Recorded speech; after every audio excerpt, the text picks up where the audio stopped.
Hello there, and welcome to the Pint-Sized Healing Podcast. My name is Max Thompson. Let's get started. I'm going to tell you something today that you're not really going to want to hear. Call it an inconvenient truth of trauma healing. And it's this: you cannot heal without being triggered. I know that's shit, but it is true. And when I was talking about this topic to my friend and SwanWaters teammate Carrie, I said, I really think that should be a country song. It's shit, but it's true. But but let's not get too distracted.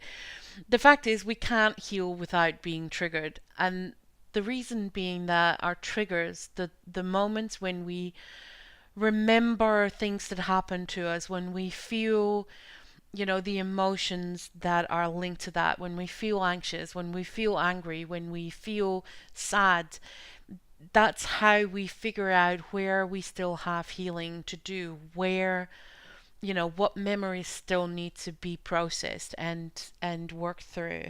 And so our triggers, although they can be hugely inconvenient, and I do understand that, because guess what, I've got my triggers as well. It's never fun, but they are, in a way, the navigation tools of our healing journey. They tell us where we need to look next, where we need to move next, in order to get from the trauma and the effects of the trauma to our lives beyond the abuse and toxic relationships that have so far perhaps defined our lives.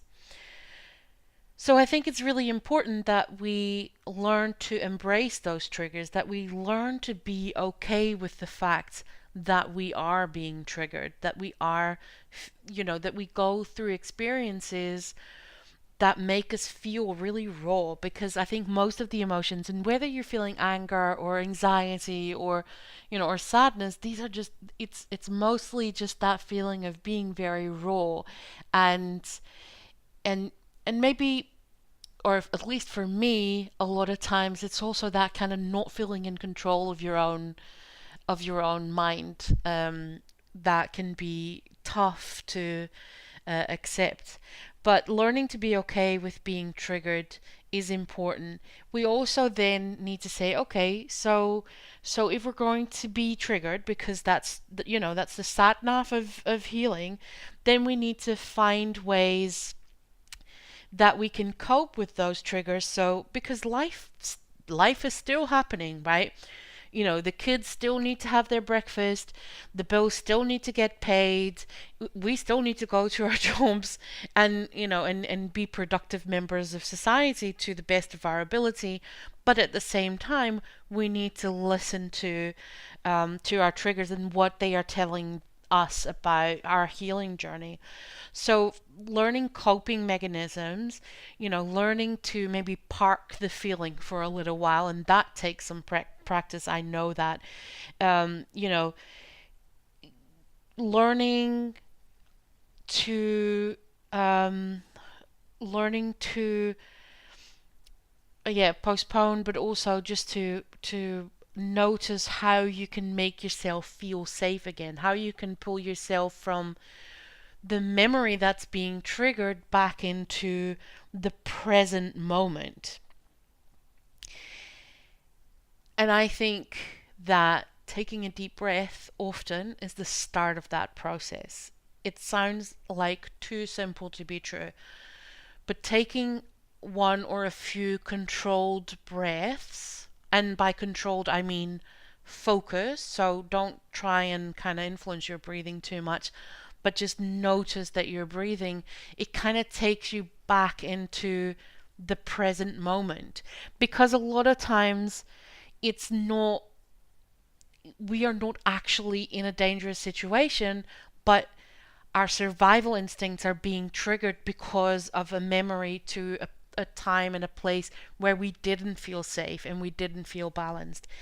And I understand that, when you're, especially when you're first coming to terms with abuse, and or when you first get out of a situation, that you might feel like you're constantly triggered, and if you're in that place, then please take take from me that that feeling will calm down as you move further away from the abuse.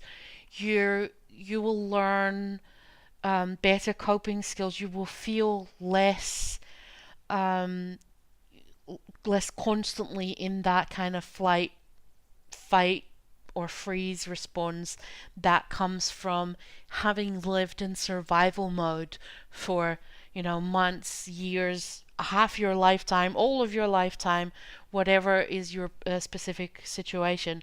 But trust me, over time, triggers do get fewer and further between. They often become a little bit less intense, especially as you learn better coping skills to not lose yourself in a moment completely as as you're being triggered. And that is, like I said in the last episode, healing is often about learning skills. And over the weeks, as we're talking about some of these topics, I will share with you how I've learned a lot of these skills. So keep on listening so that we can learn more together. And for now, I will say goodbye and I'll see you next week. Thanks.